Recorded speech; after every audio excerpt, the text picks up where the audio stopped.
Assalamualaikum warahmatullahi wabarakatuh. Perkenalkan, nama saya Driska Gizida Pramudita Rosyidi. Saya berasal dari Offering B19, NIM 21022262763. Di sini saya akan menjelaskan tentang politik dan cinta tanah air dalam perspektif Islam. Politik dalam perspektif Islam.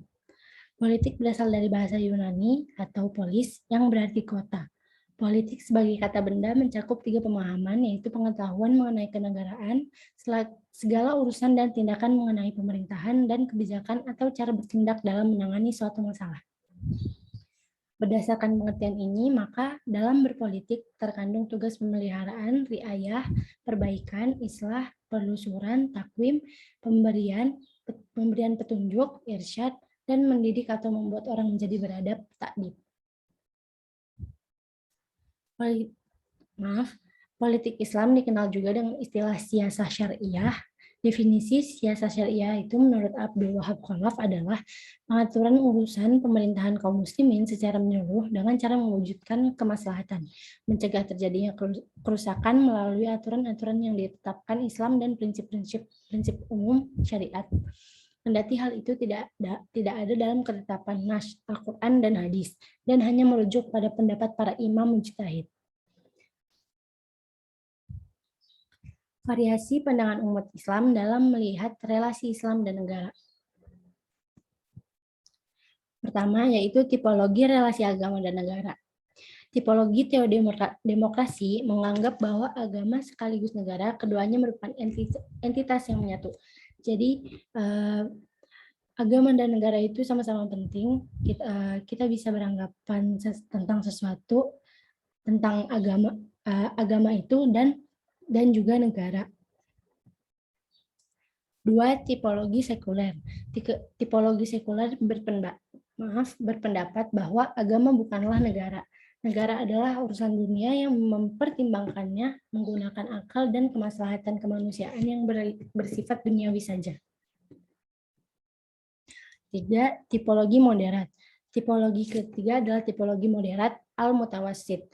Mereka berparadigma substantifistik. Aliran ini berpendirian bahwa Islam tidak mengatur sistem ketatanegaraan, tetapi terdapat seperangkat tata nilai etika bagai kehidupan bernegara. Tipologi moderat ini dia berada di tengah-tengah, tidak bilang kalau Islam ini adalah untuk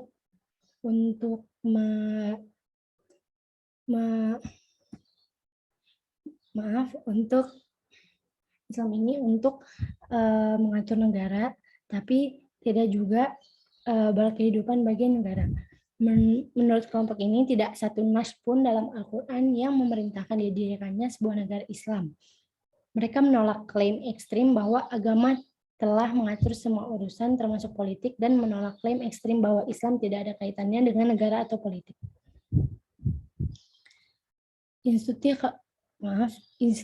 Institusi khilafah dalam tradisi politik Islam.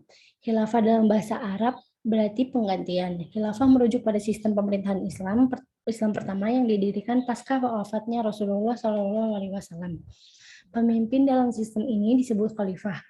Istilah khilafah digunakan oleh kelompok muslim tertentu untuk mewakili cita-cita mereka untuk mendirikan negara Islam dan mewujudkan tatanan masyarakat dunia yang berdasarkan syariat Islam.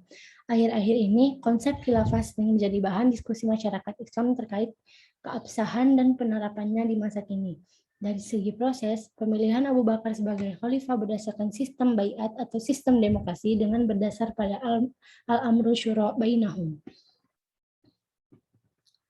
Institusi khilafah dalam tradisi politik Islam.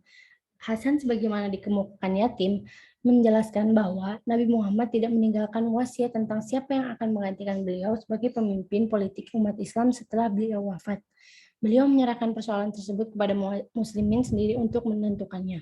Jadi karena Nabi Muhammad SAW ini tidak menentukan siapa pengganti beliau setelah beliau wafat, maka Beliau ini menyerahkan persoalan tersebut kepada kaum muslimin untuk bermusyawarah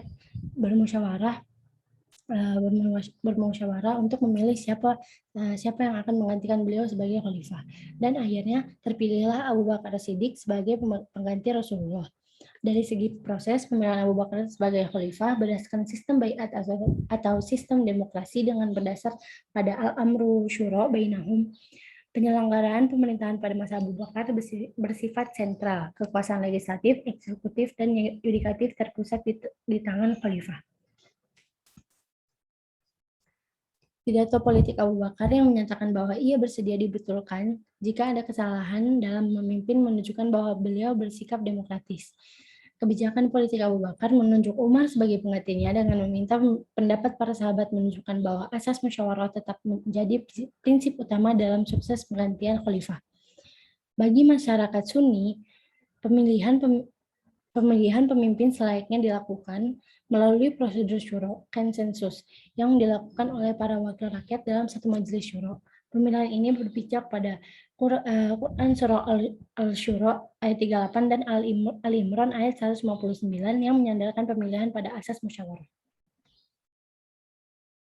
Selanjutnya, Khalifah Umar bin Khattab dipilih oleh sejumlah sahabat atas inisiatif Abu Bakar. Pada masa Umar berlaku sistem baiat, sistem demokrasi dalam hal memilih kepala negara dengan tetap berpegang pada prinsip al-amru syura bainahum atau musyawarah. Sedangkan pemilihan Utsman bin Affan dilakukan dengan sistem formatur. Pemegang kekuasaan tertinggi pada masa Utsman berada di tangan khalifah. Pemegang dan pelaksanaan kekuasaan eksekutif. Adapun kekuasaan legislatif dipegang oleh Dewan Penasehat atau Majelis Syuro. Majelis Syuro ini diketuai oleh Utsman sendiri. Selanjutnya, pada masa Dinasti Umayyah, lembaga khilafah ini menjadi sistem kerajaan yang otoriter. Ketiga kekuasaan ada pada tangan dinasti Abbasiyah. Konsepsi seputar khalifah bergeser menjadi wakil Tuhan di muka bumi. Kekuasaan khalifah dengan konsepsi yang baru ini menjadi tak terbatas. Klaim khalifah sebagai mandaritas Allah di muka bumi ini dapat dilihat dengan gelar yang dipakai para penguasa Abbasiyah, yaitu Khalifatullah. Munculnya anti-khalifah Abbasiyah. Gerakan anti-khalifah Abbasiyah ini dengan memberikan kekuasaan di tingkat daerah. Mereka menggunakan istilah baru yaitu amir. Kata amir pertama kali digunakan untuk merujuk pada pemimpin yang memiliki kapasitas militer yang tangguh, seperti yang ditunjukkan oleh Umar bin Khattab dengan gelarnya yang terkenal Amirul Mukminin. Cinta tanah air merupakan tabiat alami manusia atau fitrah, karena di tanah air itulah manusia dilahirkan dan dibesarkan, dididik dan disayang. Perasaan rindu terhadap tanah air menunjukkan adanya cinta dan hubungan batin antara manusia dengan tanah tumpah darahnya. Cinta tanah air menumbuhkan nasionalisme, yaitu kesadaran semangat cinta tanah air, memiliki kebanggaan sebagai bangsa atau memelihara kehormatan bangsa. Memiliki rasa solidaritas terhadap musibah dan kekurang beruntungan saudara setanah air, serta menjunjung persatuan dan kesatuan. Islam memandang bahwa mencintai tanah air adalah suatu tindakan yang baik. Di antara bukti ajaran Islam tentang cinta tanah air adalah sikap Rasulullah SAW terhadap tanah kelahirannya. Dari Abdullah bin Abbas radhiyallahu anhu, Rasulullah SAW bersabda, "Sungguh engkau adalah bumi Allah yang paling baik, alangkah besarnya cintaku padamu, kota Mekah. Kalaulah bukan karena penduduknya mengusir darimu, maka pasti aku tidak akan pernah meninggalkanmu." Hadis riwayat Tirmizi. Kecintaan pada tanah air juga ditunjukkan oleh para ulama yang menjadi mujahid dalam mengusir penjajah. Perhatian Islam terhadap bela negara tampak pula pada ayat yang menggandengkan pembelajaran agama dan pembelaan negara. Quran Surat Al-Mumtahanah ayat 8-9.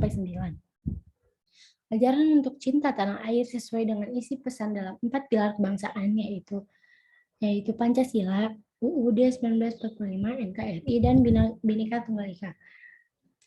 Negara Indonesia adalah negara kesatuan Kepulauan Nusantara. Yang ingin diwujudkan adalah kesatuan politik, ekonomi, sosial, budaya, dan pertahanan keamanan. Yang 4 kesatuan ini yang disebut dengan wawasan Nusantara yang kemudian dijadikan tujuan pembangunan bangsa. Islam mengajarkan umatnya untuk mencintai tanah air. Ajaran ini merupakan salah satu wujud penerapan 4 pilar kebangsaan. Sikap cinta tanah air perlu dipupuk dan ditanamkan dalam hati dengan harapan tanah air Indonesia akan terus menjadi negeri yang aman dan damai. Tanah air bukanlah milik pribadi, golongan atau agama tertentu. Tanah air adalah milik setiap warga negaranya. Terima kasih. Assalamualaikum warahmatullahi wabarakatuh.